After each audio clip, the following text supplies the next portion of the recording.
Hey, David Brewster here with a new episode of Chordplay. This is the Chords of Nektar, and I've had some requests to feature some music from this legendary and commonly overlooked space rock band. And yes, I'm still totally obsessed with space rock and checking out various groups and albums. I did hit Hawkwind a few weeks ago. Now it's Nektar's turn. Definitely a legendary space rock group formed in Hamburg, Germany in 1969, and basically lasted from 69 until about 1982. Then they reformed in 2000 and continued until 2016, which is when Roye Albrighton passed away. And they have continued as New Nektar with a different lineup. I'm honestly not that familiar with the New Nektar, but definitely the original Nektar band released 13 studio albums, 19 live albums, and 7 compilations in their career. An essential space rock band.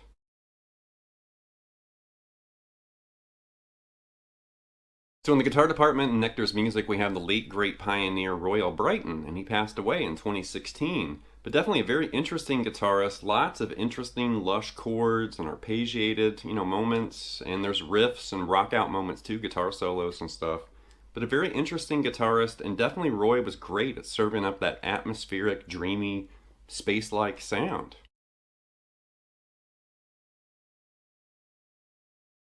So the music and chord-based parts in this episode came from 3 Nektar albums, and I basically locked on to the first 3 releases from the band. And they've definitely, kind of continued and changed, their sound ever so slightly. But definitely, whether you're listening to the early stuff, somewhere in the middle, or the more recent releases, it all sounds cohesive, like Nektar.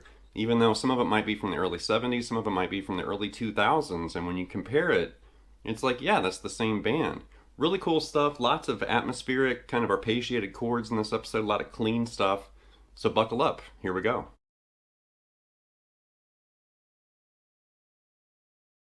With the opening, that's the song Crying in the Dark from the album A Tab in the Ocean. That's definitely an overlooked classic space rock, progressive rock, psychedelic rock album. And Crying in the Dark, something like this.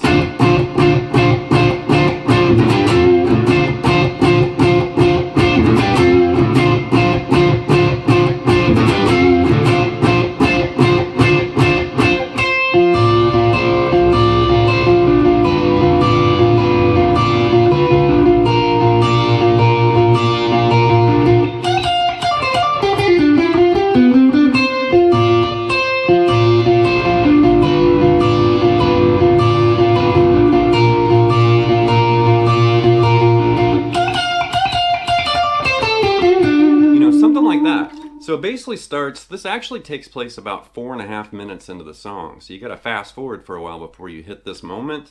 And you hear it getting all funky, and Roy's definitely kind of funking out right there. And then eventually you hear this, and it's a D minor 7. And Roy definitely liked using his thumb, kind of wrapping around and fretting with his thumb like that. So there's that first kind of banging chord, D minor 7 like that. And you're gonna basically just hit that 6 times. 1, 2, 3, 4, 5, 6. And then you're doing this like that partial G to partial F. Like that.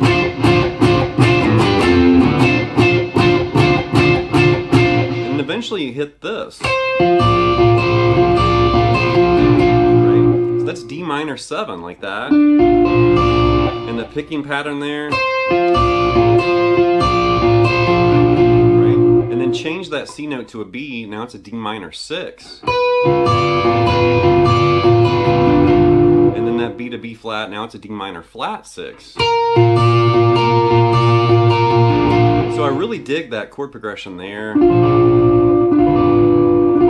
That D minor 7, D minor 6, D minor flat 6.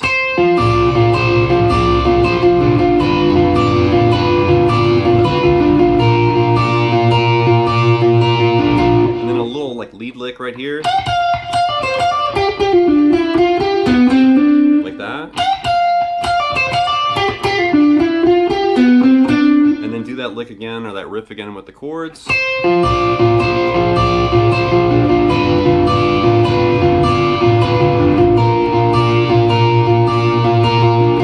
And there's another little fill right there. And it goes in the guitar solo right there. That's a really interesting song, and then out of nowhere you've got that D minor 7, D minor 6, D minor flat 6 riff. Really cool. Check out that song, it's awesome.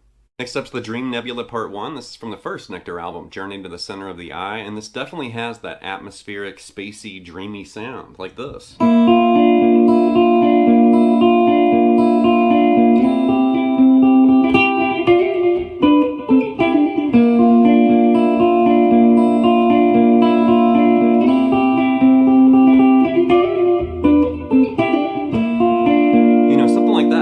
So it starts with this B flat add sharp 11 right there. Think of like a B flat, triad, and then the high E is open, and that's your sharp 11. And then just move that up a whole step. Now it's C major. And then you start sliding these sixths, and that little pull off, like that. And then right back to that B flat add sharp 11, C major. I'm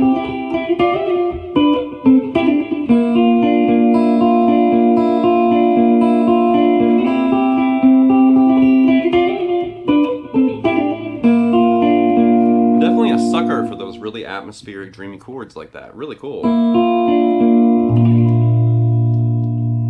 Next up's the song Waves. This came from the album A Tab in the Ocean, and this takes place like 5 minutes and 40 something seconds into the song, so once again you have to fast forward, but you've got this part.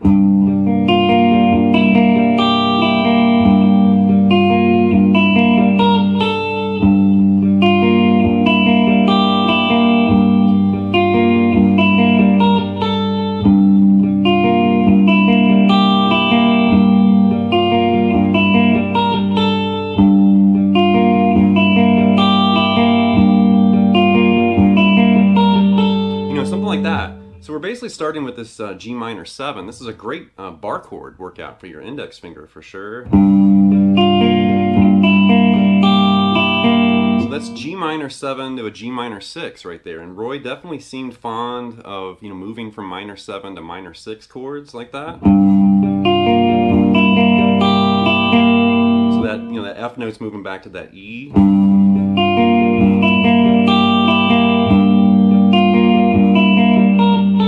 You're going to do that again, that F to E, and then you're going to also hop up and grab this B flat to A. So that's kind of like an implied G minor 9 there at the end, right?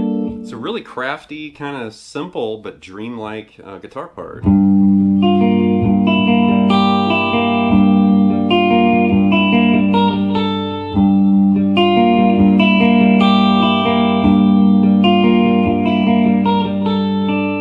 Definitely a sucker for guitar parts like that. So cool, and it feels like you're floating out in space. Next up's the song Void of Vision. This came from the album Journey to the Center of the Eye, and it opens with this big F major bar chord, and then lo and behold, more arpeggios.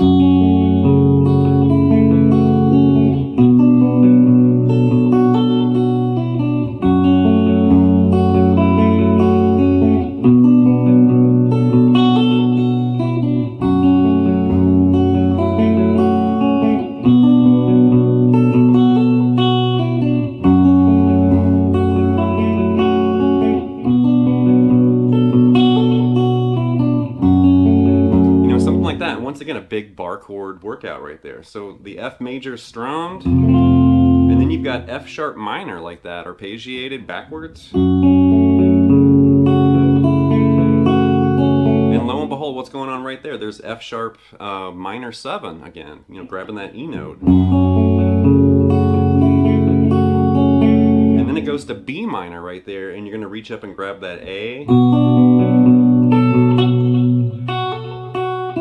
And that's kind of tricky because you're holding the bar there. And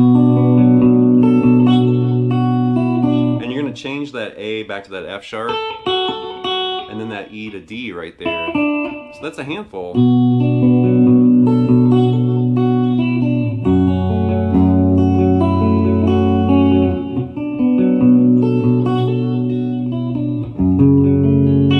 This bar chord work, definitely in Nektar's music, that's a big challenge for your fretting hand and getting those bar chords held down. I did notice watching some live footage of Nektar, Roye actually was doing more thumb action on some of those chords. I tried to play it his way, and it just felt kind of cluttered and weird, so I locked into just regular, bar chord action there. You can try it both ways. Try fretting, bass notes with your thumb, or the bar chord approach. That's totally up to you. Next up's the song Cast Your Fate. This is from the album Sounds Like This, and once again we have arpeggiated chords in G minor, and I'm kind of hybrid picking, pick and fingers for this part, like this.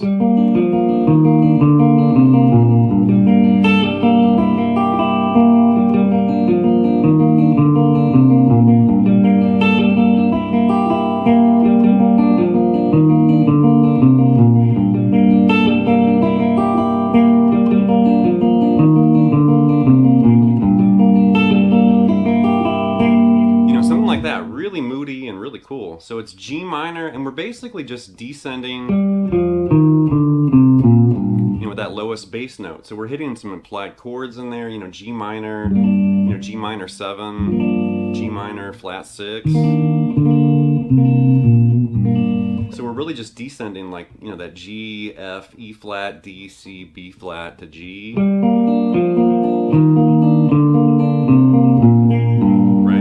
Basically barring the top part, like the G and the B string while that descending, bass note occurs. Right?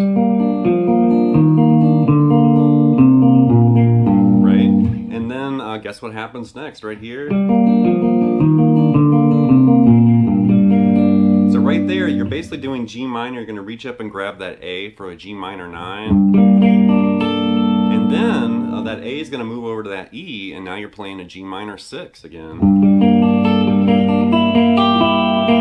And that totally reminds me of like Jeff Buckley and some really edgy, kind of alternative rock, alternative pop kind of stuff. Keep in mind, this is back in the 70s with Space Rock from Nektar, but that has a very kind of modern, flavor and sound.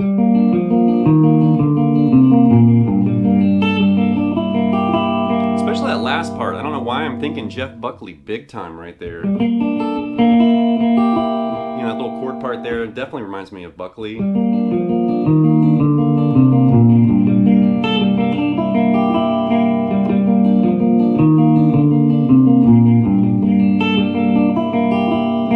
Really cool guitar part, and I love chords like that, where it's dreamy and almost kind of eerie. Really cool. Last but not least is the song Good Day. This is also from the album Sounds Like This, and this guitar part is completely different than everything else I've shared in this lesson. It's really cool. Something like this.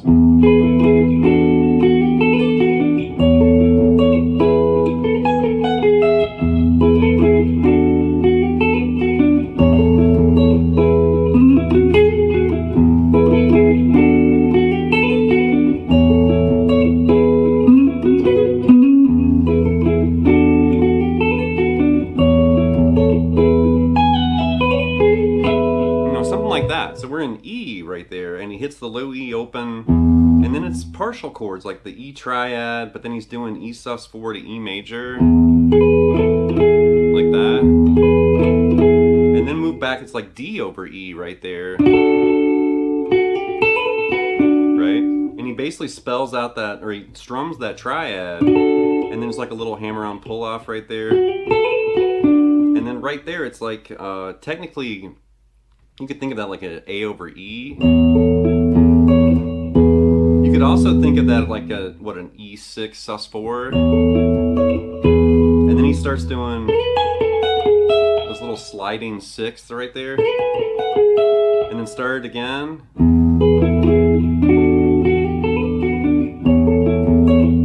And another little like slippery fill right there, and then start the E again. Another slidey fill here, like those kind of hammer-ons, like the kind of double stops, soul and R&B, Hendrixy, Curtis Mayfield kind of stuff, and then right back to E again, and then you're just kind of sliding up on the top there. Really interesting guitar part, really interesting music from Nektar, and Roye's guitar style is so unusual and kind of different, really airy arpeggios and bouncy delay and stuff like that. Cool guitar parts for sure. Alright, that's going to wrap this episode of Chordplay with this look at the Chords of Nektar. Definitely a very interesting and influential band, even though I'm kind of new to their music, I have to admit. If I screwed anything up in this video, I apologize, because I literally just learned some of these guitar parts, a night or two ago. I've been listening to the music. I found, A Tab in the Ocean on vinyl the other day. So I'm new. I feel like I'm a tourist, a six-string tourist. But I really enjoy this music. It's really interesting. There's lots of space and this ambient kind of sound. And occasionally they just start rocking out and jamming out and funking out. There's a lot of wah and kind of funky guitar parts in some of their songs. We didn't look at any of that in this episode. I was mainly kind of attracted to those really atmospheric and dreamy parts.